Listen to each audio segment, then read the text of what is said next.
This is Tim from Your Six Studios. Today in this video, I'm going to show you how to set up an eSIM on your Android phone or your Motorola phone. So what you want to do is scroll on down from the top right, and then go to Settings.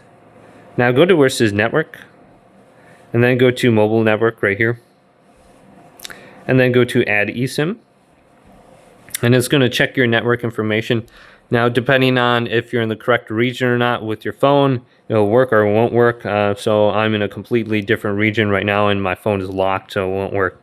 So some device information that's needed will appear right here. So you can go to Setup eSIM or Transfer eSIM from another device. So I can just go to Setup right here, and it's checking the network information right now. And just go through this process, and you can set it up or transfer it from your previous device. And then you can look at the different settings. So if you have one plugged into your phone, you can go to Use SIM right here and turn it on, or erase it. So yeah, hopefully this video did indeed help you out. If it did, leave it a big thumbs up. And subscribe to my channel down below for more tech videos coming up next on Your Six Studios.